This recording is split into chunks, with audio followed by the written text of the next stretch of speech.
Hello students, how are you? I hope you are fit and fine at your home and doing your homework regularly.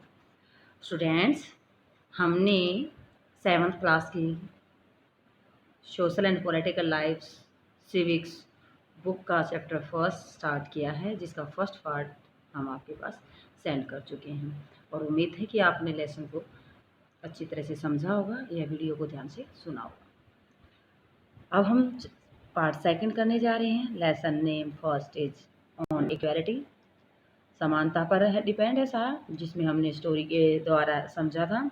जो कांता और सुजाता आपस में बातें कर रही हैं। कौन सा डे है? इलेक्शन का डे है। तो ये था कि हम इक्वल हैं, लेकिन कुछ ऐसे वर्क हैं जिसमें हम इक्वल नहीं है, तो वहाँ पर अनइक्वलिटी आ जाती है। तो असमानता होती है। तो इसमें हम 2 स्टोरियों के बारे में रीड किया था।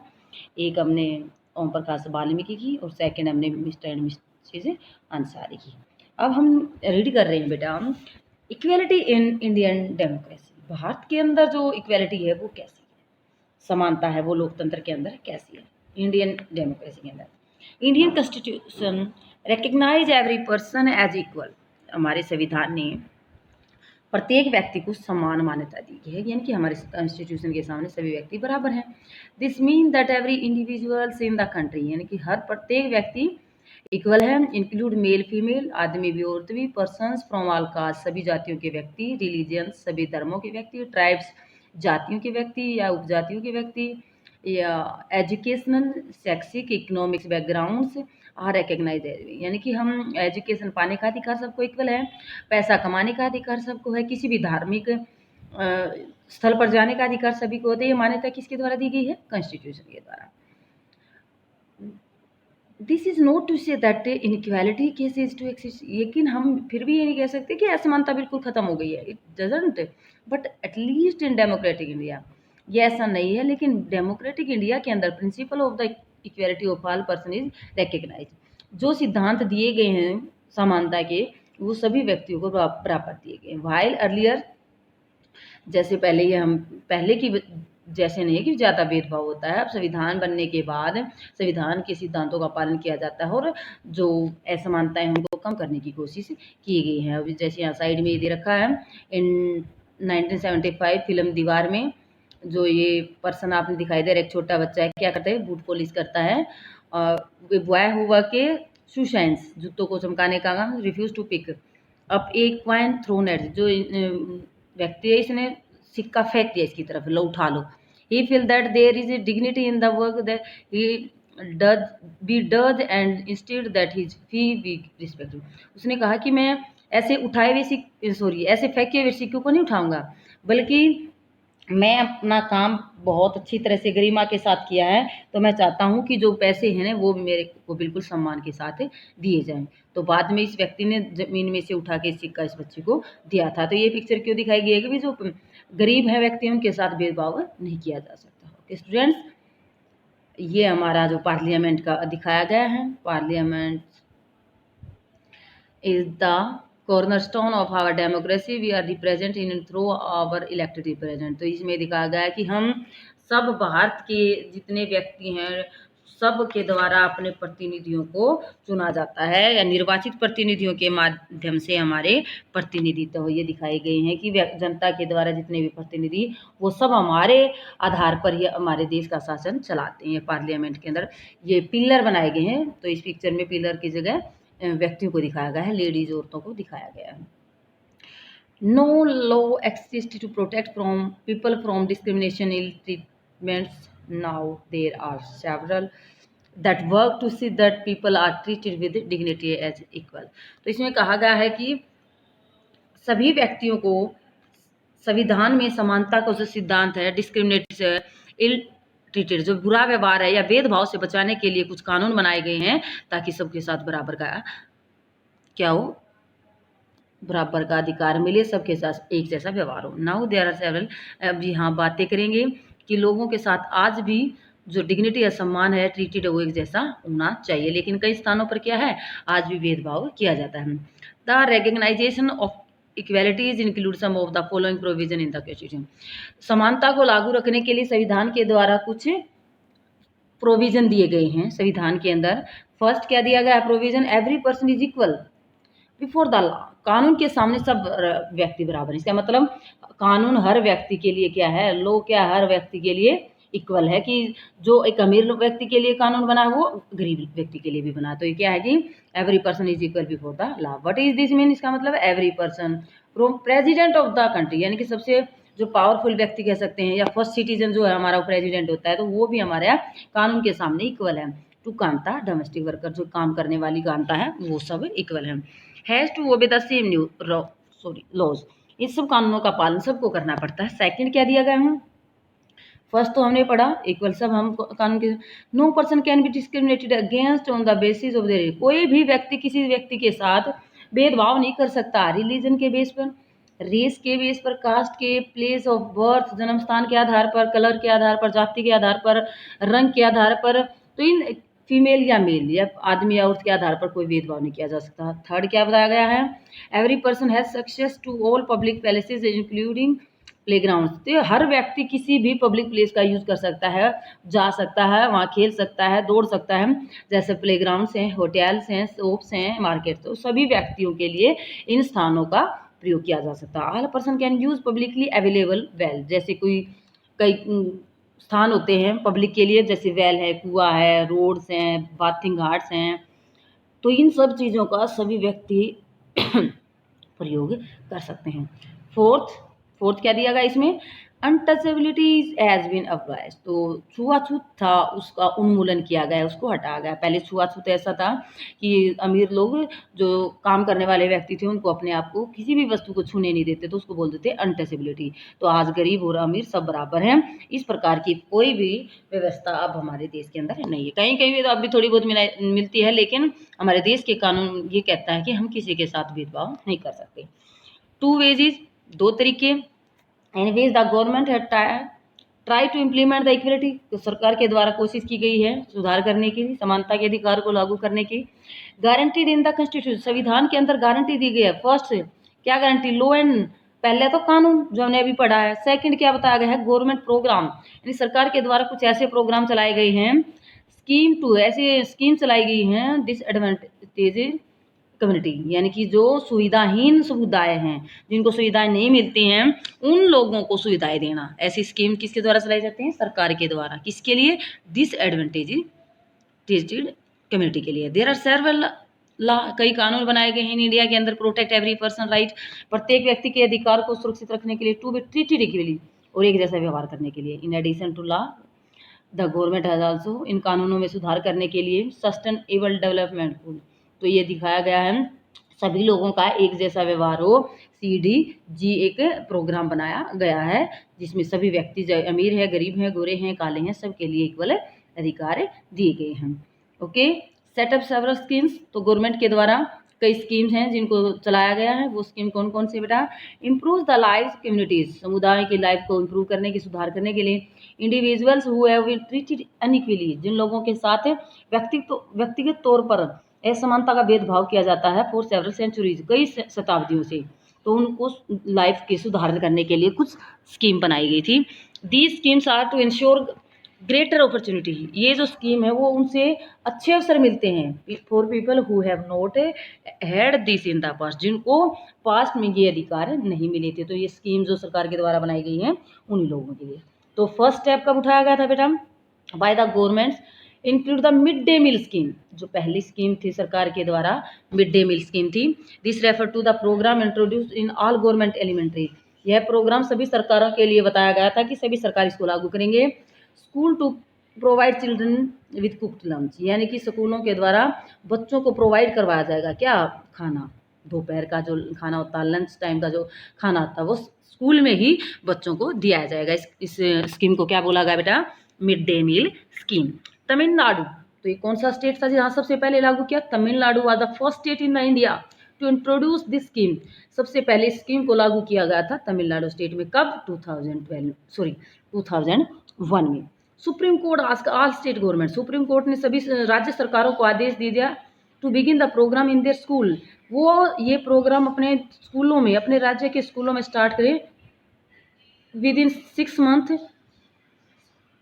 6 महीने के अंदर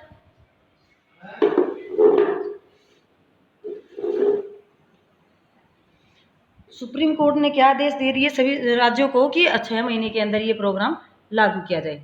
this program has be had many positive effect, कई इसके अच्छे प्रभाव हुए इस program. These include the fact, इसमें क्या था कि more poor children have begun enrolling and regularly attending. तो गरीब लोग थे जो खाना मिलने से, तो खाना मिलना जब स्कूलों के अंदर शुरू हो गया था तो बहुत सारे गरीब लोगों ने अपने बच्चों का एडमिशन करवाना शुरू कर दिया था। तो इसका फर्स्ट इफेक्ट ये हुआ था। सॉरी बेटा। सेकंड इफेक्ट क्या हुआ था? टीचर्स रिपोर्ट, टीचर ने क्या रिपोर्ट दी थी? Earlier children would often go to home for lunch. तो पहले बच्चे लंच करने के लिए अपने घर जाते थे and then not return to school, but now with the mid day meal being provided school. तो इस प्रकार जो घर चले जाते थे तो वापस नहीं पहुंचते थे दोबारा स्कूल के अंदर। तो मिड डे मील प्रोवाइड करने के बाद अब बच्चों की अटेंडेंस क्या है, इम्प्रूव है, उसमें सुधार हुआ है। देयर मदर्स, उनकी जो माताएं हैं थी, वो अर्लियर जो पहले had to interrupt their work, अपने काम में बिजी होती थी, टू फीड देयर चिल्ड्रन, काम को छोड़ कर आना पड़ता था अपने बच्चों को खाना देने के लिए। At home during the day, दिन में जब वो काम कर रही होती हैं कहीं, तो काम को छोड़कर अपने बच्चों को खाना पकाने के लिए बीच में आना पड़ता था। लेकिन अब ऐसा नहीं करना पड़ता। Now no longer need to do, अब ऐसा करने की जरूरत नहीं रही। This programme had also help reduce caste prejudice, because both lower upper caste children in the school eat this meal together and quite in a few places Dalit women have employed to cook the meal। तो इस प्रकार क्या हुआ, इस programme में क्या मदद मिली है? रिड्यूस हुई है क्या कास्ट प्रेजुडिस, जो जाति भेदभाव था उसको थोड़ी सी कमी आई है, क्योंकि जो लोअर और अपर कास्ट उच्च जाति और नीचे जाति के चिल्ड्रंस अब स्कूल में एक साथ बैठकर इकट्ठे खाना खाते हैं। तो दलित वुमन है वो एम्प्लॉय के रूप में काम करती हैं, क्या करने के लिए? टू कुक द मील, खाने को पकाने के लिए। इस प्रकार से जो इनइक्वालिटी है उसमें क्या है, सुधार आता जा रहा है, समानता में सुधार आता जा रहा है। And the mid day meal programme also help reduce, जो मिड डे मील प्रोग्राम है वो क्या कर रहा है, मदद कर रहा है हमारे रिड्यूस करने में। हंगर, जो भूख थी लोगों के, भूखे रहते थे, उसमें भी कमी आई है। पुअर स्टूडेंट जो भूखे रहते थे, open come to school and can not concentrate, school तो आ जाते थे लेकिन वो अपनी पढ़ाई पे कंसंट्रेट नहीं कर पाते, because the stomach are empty, क्योंकि उनका पेट क्या था, भूखा होता था। तो खाना मिलने के बाद अब ये प्रॉब्लम भी खत्म होगी। जो 2-3 प्रॉब्लम थी, पहले क्या थी कि लंच के टाइम पे जो खाना खाने के लिए घर जाते थे तो वापस नहीं आते थे, तो उनके अटेंडेंस में इंप्रूवमेंट हुई। दूसरा, जो उनकी मदर्स काम पे जाती थी अब उनको काम छोड़कर घर नहीं आना पड़ रहा था। तीसरा, कि जो भूखे पेट का उनको पढ़ाई करनी पड़ती थी, अब उससे उम्मीद थी कि बच्चों का पेट भरा जाए। While government program play important role, जबकि प्रोग्राम्स ने इम्पोर्टेंट रोल अदा किया है इंक्रीजिंग इक्वालिटी ऑफ अपॉर्चुनिटी, समानता के अवसरों को बढ़ाने के लिए।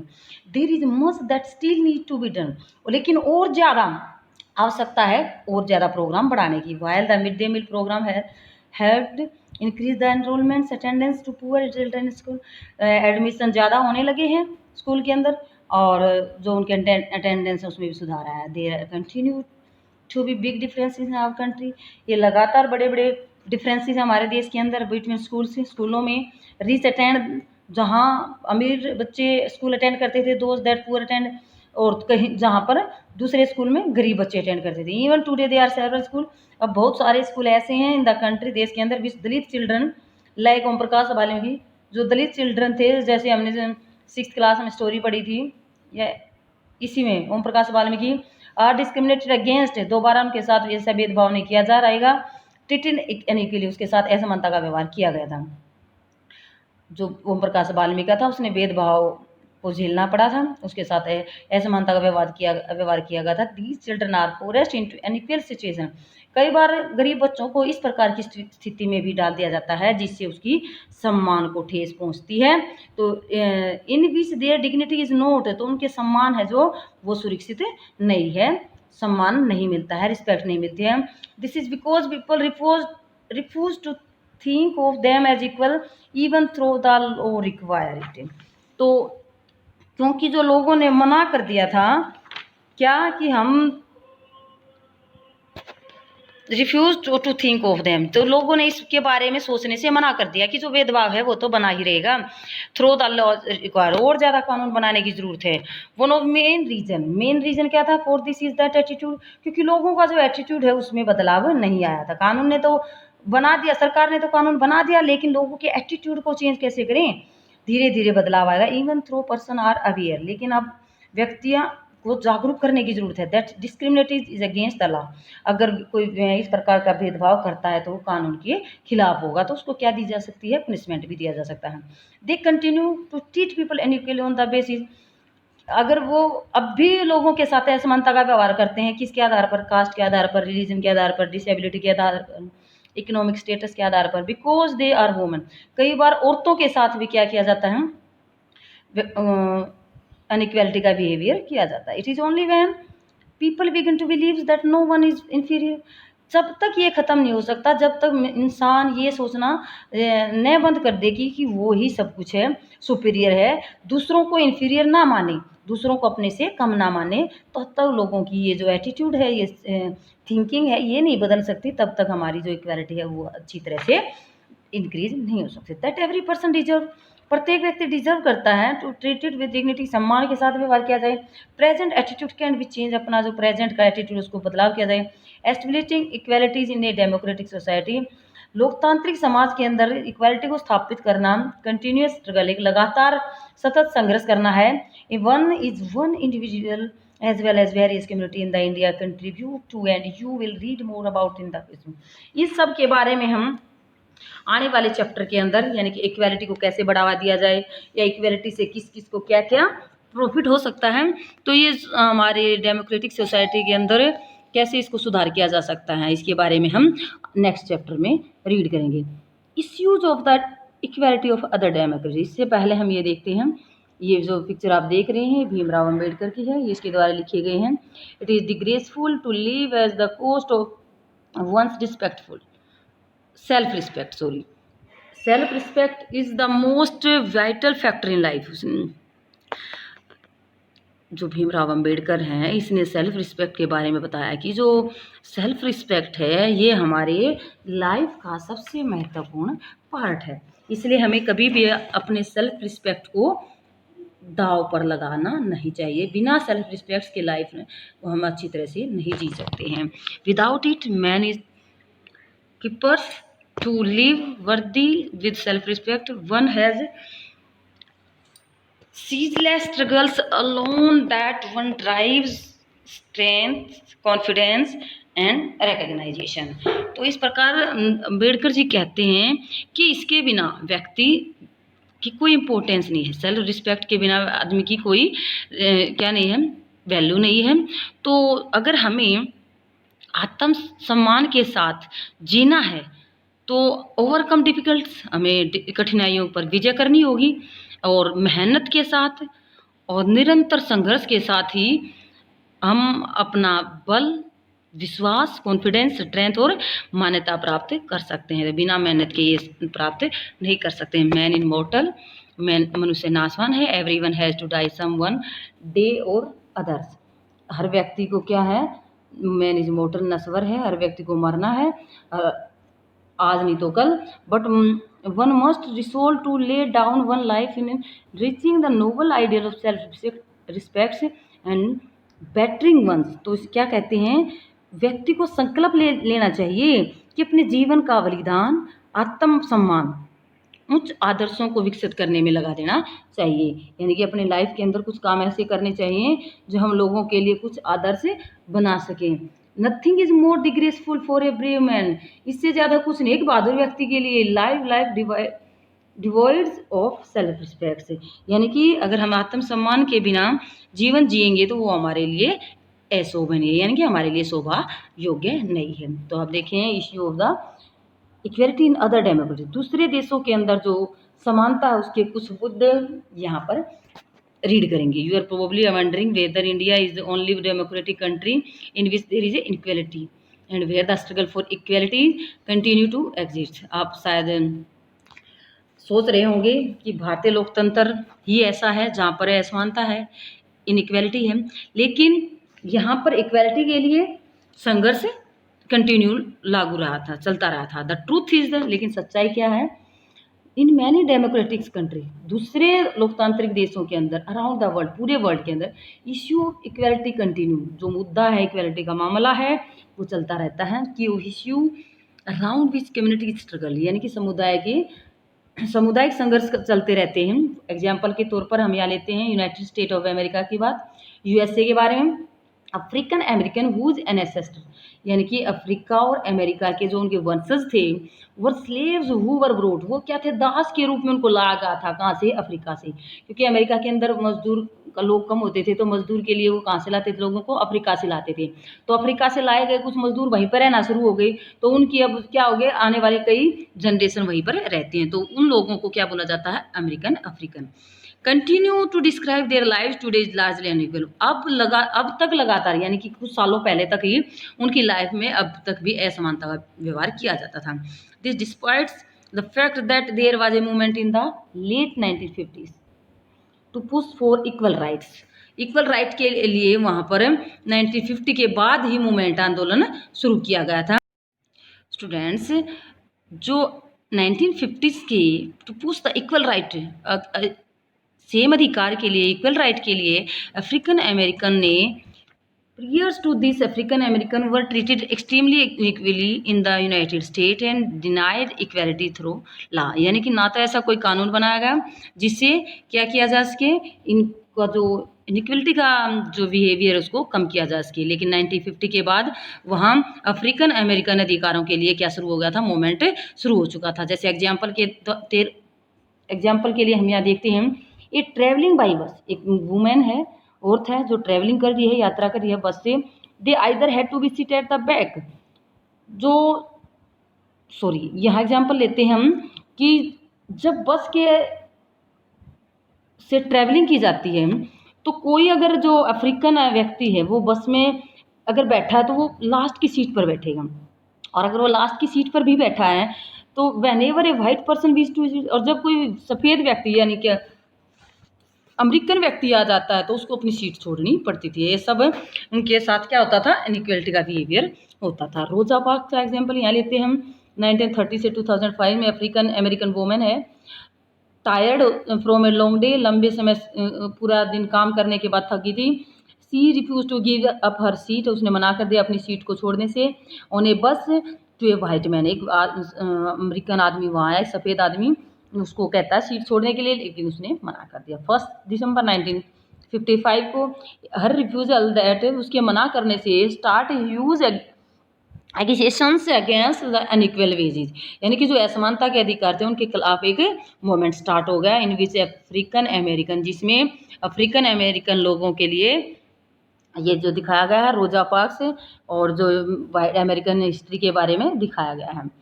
Treated and which come to known as a, और उस दिन के बाद जो मूवमेंट स्टार्ट हो गया था उसको नाम दिया गया civil right movements.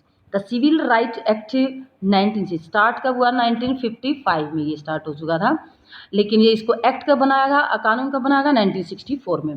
Prohibited discriminated on the basis of race, उस पर प्रतिबंध लगा दिया भेदभाव करने पर, किसके आधार पर, basis of race, religion, national origin, यानी कि किसी भी राष्ट्रीय बात पर, जाति के आधार पर, धर्म के आधार पर क्या नहीं किया जाएगा, डिस्क्रिमिनेशन नहीं किया जाएगा। इट्स आल्सो स्टेटेड, और ये भी कहा गया कि that school would be open to African American children, यानी कि स्कूल अब अफ्रीका और अमेरिकन सभी बच्चों के लिए ओपन कर दिए गए थे। They would no longer have to attend separate, यानी कि पहले उनके अलग स्कूल होते थे, गरीब लोगों के अलग, अफ्रीकन के लिए अलग और अमेरिकन के लिए। अब उनको सेपरेट स्कूल जाने की ज़रूरत नहीं है, वो स्पेशली अलग स्कूलों में जाने की ज़रूरत नहीं है, सबके लिए एक ही स्कूल लागू किए गए। However despite this majority of African American continue to be among the poorest in the country, तो इस प्रकार जो अफ्रीकन अमेरिकन थे वो देश के अंदर बहुत ज़्यादा गरीब थे।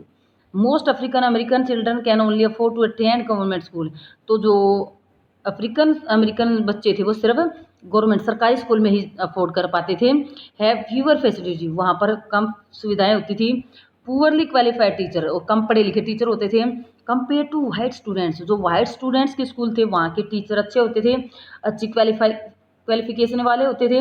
वो either go to private school, और जो कहाँ जाते थे, प्राइवेट स्कूलों में जाते थे। लाइव इन द एरिया, ऐसे एरिया में रहते थे where the government school are as highly rated as private school. तो जहाँ पर जो प्राइवेट स्कूल हैं वो ज़्यादा महंगे होते थे, ज़्यादा वैल्यूएबल माने जाते थे। अब हम यह देखते हैं आर्टिकल 15 जो हमारे कॉन्स्टिट्यूशन के अंदर दिया गया है। तो उसमें क्या प्रोहिबिशन किया गया है? डिस्क्रिमिनेशन ऑफ ग्राउंड्स, यानी कि भेदभाव को रोका जाएगा रिलीजन के आधार पर, race, caste, sex, place of birth, यानी कि जन्म स्थान के आधार पर, जाति के आधार पर, रंग के आधार पर, धर्म के आधार पर किसी के साथ क्या नहीं किया जाएगा? भेदभाव नहीं किया जाएगा। The state shall not discriminate against any citizen, कोई भी नागरिक किसी व्यक्ति इन चीज़ों के आधार पर क्या नहीं कर सकता है? भेदभाव नहीं कर सकता। No citizen shall on grounds only religion, यही बातें हैं कि कोई भी व्यक्ति to subject any disabilities, liabilities, restrictions and condition with regard to, तो यानी कि कोई व्यक्ति किसी उसमें जैसे शॉप पर, पब्लिक रेस्टोरेंट्स पर, होटल्स पर, प्लेसेस ऑफ पब्लिक एंटरटेनमेंट, यानी कि जो पब्लिक एंटरटेनमेंट की जगह होती है वहाँ पर हर व्यक्ति जा सकता है, कोई भेदभाव नहीं किया जा सकता। या द यूज ऑफ वेल, जो कुओं का प्रयोग है, टैंक का प्रयोग है, बाथिंग घाट हैं, रोड हैं, पैलेस, पब्लिक रिसोर्ट्स हैं, तो वहाँ पर हर व्यक्ति को जाने की क्या है? परमिशन है। जनरल पब्लिक की तरह वो भी जा सकते हैं। चैलेंज ऑफ डेमोक्रेसी, हमारी डेमोक्रेसी के सामने अब चुनौती क्या क्या है? तो ये ध्यान देंगे। No country can be described being completely democratic, जो देश पूरी तरह से क्या है? लोकतंत्रीय नहीं कहा जा सकता किसी भी देश को। देर आर ऑलवेज कम्युनिटीज, यहाँ पर हमेशा कोई ना कोई communities and individual trying to expand the ideas, कोई व्यक्तिगत तौर पर या कोई कम्युनिटीज अपने आइडिया को एक्सपेंड करने के लिए, डेमोक्रेसी में बढ़ावा देने के लिए, push for greater recognition of equality on exciting as well as new issue, तो यहाँ पर अधिक से अधिक समानता लाने के लिए नए नए इश्यूज, मुद्दे उठाए जाते हैं। Central to this is the struggle for the recognition to all person as equal, यानी कि जो संघर्ष है वो उसका मेन जो केंद्र है वो संघर्ष है, सब व्यक्तियों को समानता और सम्मान दिलाने के लिए ये सब मूवमेंट चलाए गए थे। ये सब व्यक्ति हमारे देश के अंदर समान है और सबका बराबर का आदर किया जाना चाहिए। In this book you will read about how, इस बुक के अंदर आप क्या रीड करेंगे कि this issues of equality affect various aspect of our daily life in democratic India, लोकतांत्रिक भारत के अंदर हमें दैनिक जीवन के जो विभिन्न पहलुओं को कैसे ये प्रभावित करते हैं, जो इक्वलिटी वाले एस्पेक्ट्स हैं। As you read this chapter, इस चैप्टर में हम आगे आने वाले चैप्टर में think about whether the equalities of all person and their being able to maintain their dignity in affair.